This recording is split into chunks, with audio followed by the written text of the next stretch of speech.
Last week on the show, we poured our foundation walls. We got our drainage pipe and in-floor heating pipe installed. We took a trip to Bishop Falls and visited the Newfoundland styro plant. And we ended up pouring our concrete floors.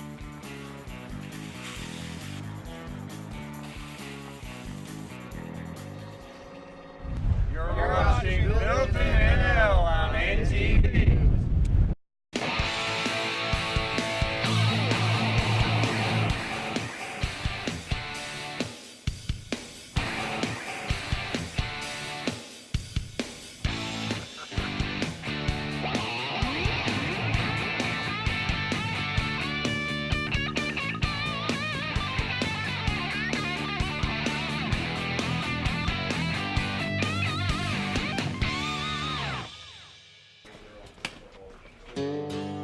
Spring weather in this part of the world can be pretty unpredictable, to say the least. And when the weather turns a bit towards the nasty side, it makes you just want to stay home out of it. And when the boys from Twin Hammers showed up to start framing our project, it was one of those nasty days. Everything was soaked, and the air had a kind of cold chill in it that gets right down in your bones. But when there's work to be done in these parts, waiting for nice weather could mean it never gets done at all. So the Twin Hammers guys sucked it up and forged ahead. The first thing the boys do is make their measurements and lay out their chalk line as a guide to exactly where the outer walls will sit according to the blueprints. Here you see the sill plate being attached to the wall studs.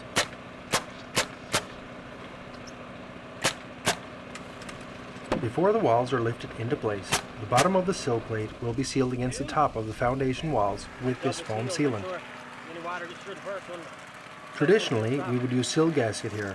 However, because of the uneven surface left behind on our foundation walls, this expanding foam will fill all the voids, giving us a perfect seal. You'll notice the anchor bolts that we added to our foundation in the last episode. These bolts are what the sill plates attach to and anchor the wooden framing onto the cement foundation slab and walls.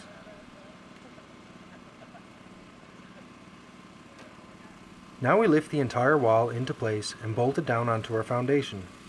Then we attach the walls to each other using braces to keep everything nice and sturdy until the sheeting goes on.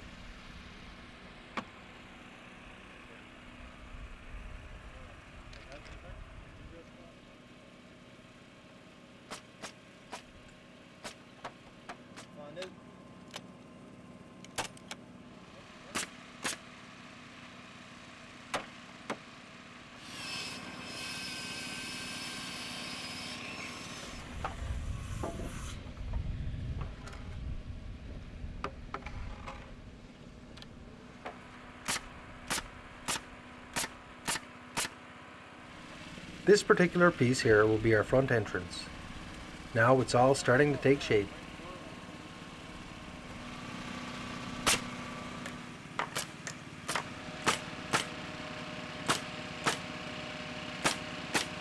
Another thing that can be said about Newfoundland weather is that it changes often and quite abruptly.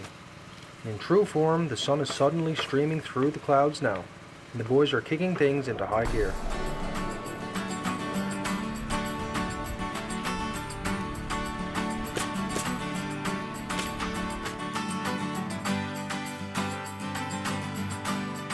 My name is Sheldon Sharp, co-owner of Twin Hammers Carpentry. I've been a carpenter 20 years. We started Twin Hammer Carpentry about 7 years ago. We do framing, exterior finish, interior finish, fences and patio decks. Yesterday we framed exterior walls, braced and leveled them. Today we are sheeting the exterior walls and starting the interior walls.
Today is another big day.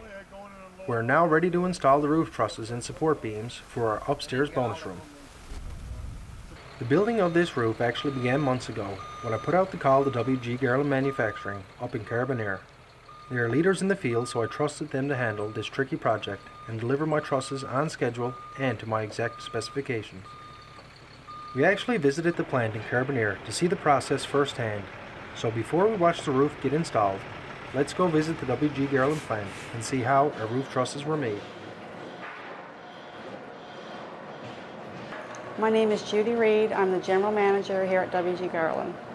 We've grown tremendously here at the plant over the last 5-6 years. We went from a small operation to a new table with 2 setups. We've increased our saw capacity, and our design office has grown 3 times. So we've grown a lot just in the last 5-6 years. Our process begins when a customer comes into the office with a set of house plans and meets with the designer, and they review what it is that they want. Someone will come in with either a plan or some information written on paper that we've got to interpret and try to engineer and design a roof and floor system.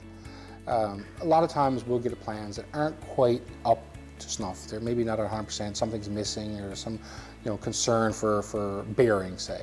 So we've got to pose that back to the homeowner or the contractor and work with them to resolve whatever issues there may be with the plan that we've received. From that point, we'll take it, design it, price it, and present that as a complete quote sheet.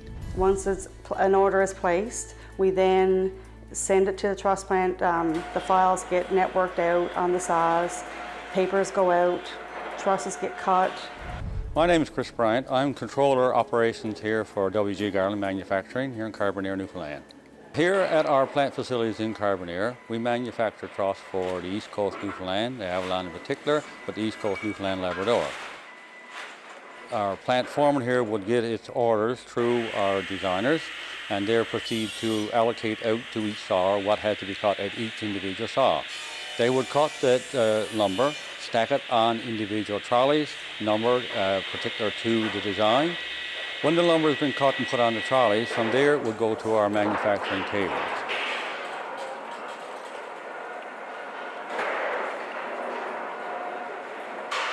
There the tables are comprised of, say, 2 4-man group, and they would take the trolleys with the lumber that's cut and been pre-numbered according to design specifications. They will put it on the table. From there, they would look at it, make sure that it meets all specifications, plate it, nailed, and then put together and pressed out.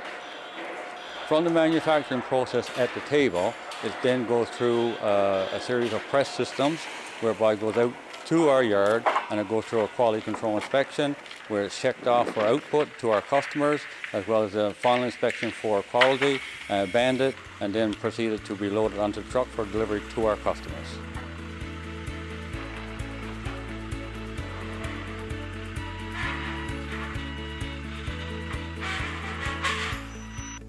A big part of our business is customer service.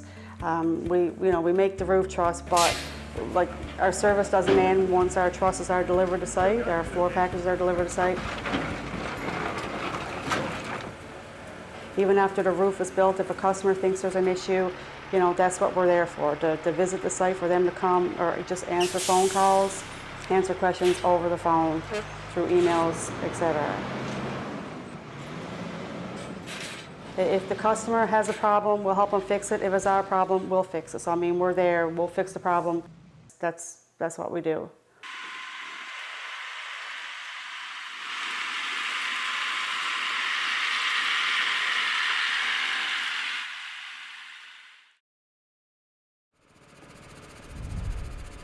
Now that we have these trusses on site, we begin the task of sizing and sorting the various pieces and moving them around the job site to make things a little easier when the actual install begins. Having a crane on site makes this task a little easier, but it still took nearly an entire afternoon to sort out.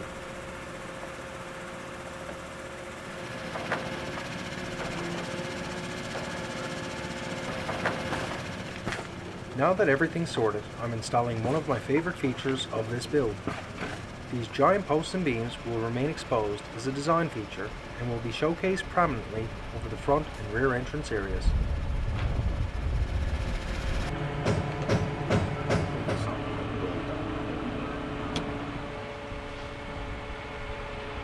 At over 500 pounds and 12 feet in length, I'd say it's fairly fortunate that we had a crane handy today. Lifting these into place by hand would have been difficult and dangerous to say the least.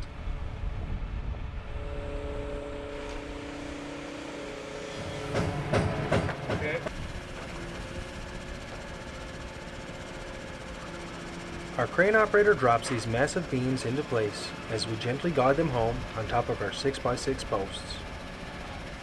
Then we check for fit and secure them permanently.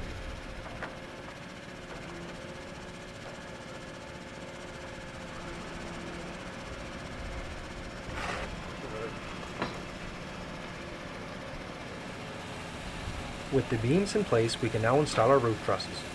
Each piece is lifted into place one at a time and secured by the Twin Hammers crew. Everyone has to stay sharp and communicate effectively to pull off this complicated roof. With 192 trusses making up this roof, organization is key.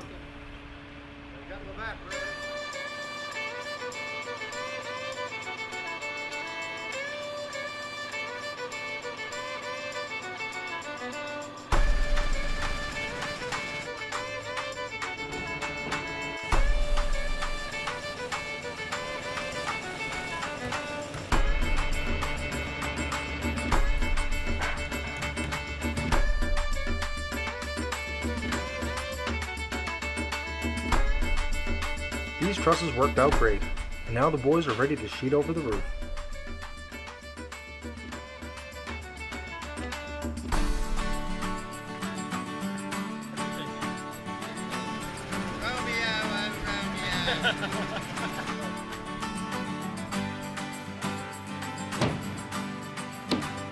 Since we don't have a basement, we spent a little extra on these trusses to give us some more storage space upstairs.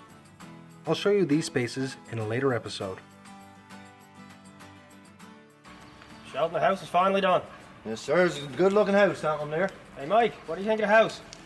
Boss, I'll tell you what, I'm so happy with this house now, I could give you both a kiss. No, I don't care. No, hold on now. I mean a purity kiss. Oh. Or maybe even a jam jam.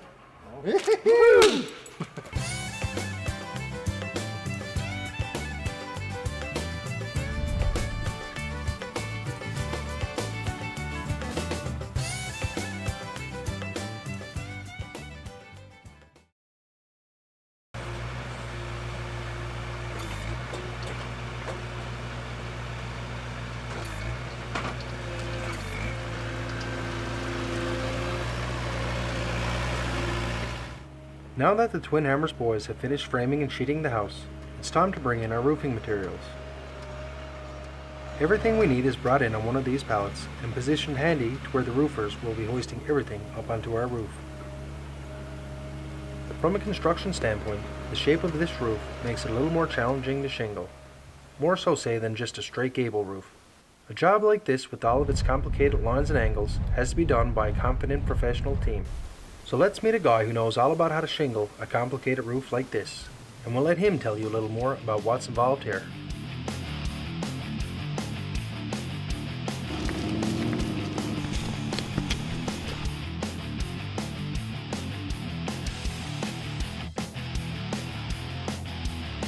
I'm Wilson Barrett. I'm the owner of Hotspot Roofing Limited. Hotspot Roofing is locally owned and operated. We're based out of the Goulds. We have a crew, roughly 5 to 10 guys, depends on the season.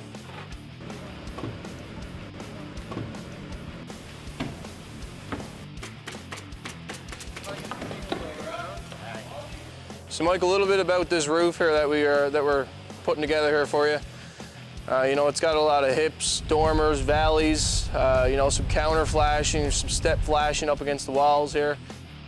When you're putting this together, you have to make sure all the metal is tied together properly. Ice and water is left on top of one another to make sure that all the water, if any water, gets underneath the shingles or moisture will run off the ice and water out through the paper and then out through your eave, off through your drip edge. So it's important to tie it all together properly as it's chopped to pieces.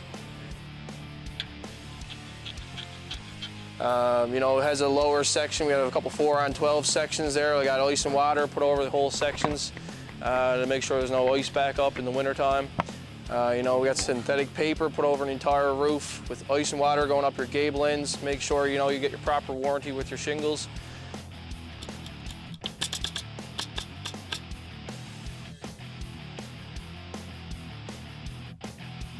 We specialize in torch-on roofing. We also do shingling.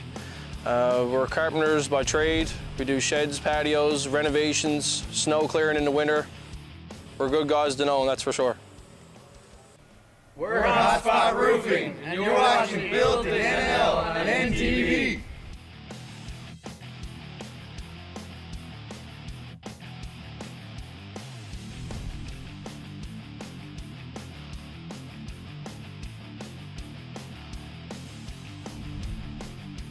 So now that our project's in full swing, it seems like garbage comes from everywhere.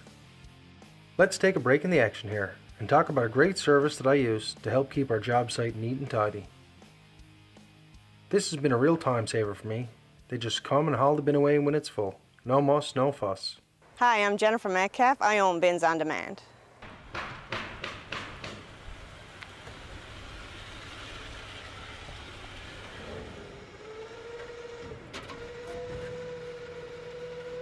Bins on Demand is 100% Newfoundland owned and operated. Okay, where's them people with the cue cards that tells me what I'm saying? We're a garbage disposal company. We are commercial and residential friendly. We service St. John's and surrounding areas.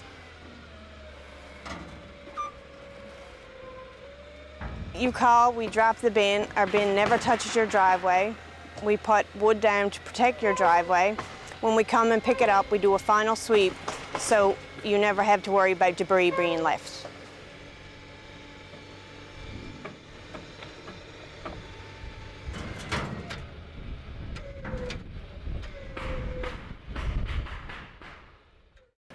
A few months ago we had a contest on our social media page where we gave away all the wood that we had cleared from our property. And the winner was a nice lady who participated in the contest and her husband. They were both delighted to get this wood.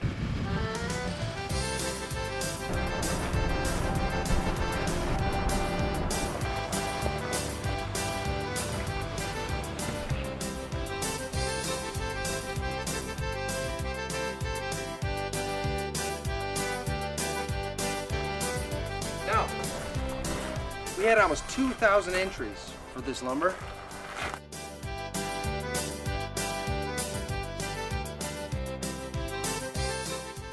So I'm here today with the winner of the firewood giveaway, Nellie Button. Nellie, congratulations, honey. Thank you so much. I'm so excited. Can't believe it. We really needed the wood. Well, there's nothing like the feeling you get when you help another person out. And I'd say, judging by the little kiss on the cheek, that we really made Nellie's day. I couldn't think of a more deserving person to win that load of wood. And that just about wraps up our show for this week. Thanks for watching, folks. Stick around for some highlights of next week's show, and hopefully we'll see you again. Next week, we get started on the exterior finishing.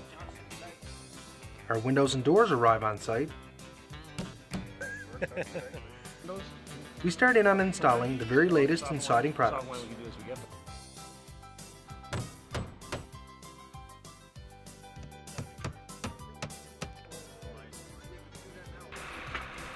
We have our gutters and soffit put together. So you can have the airflow through the eave of your house. The HVAC system begins to take shape.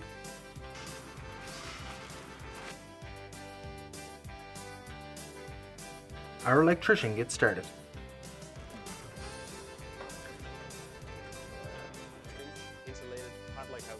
All that and more next week on Built in NL.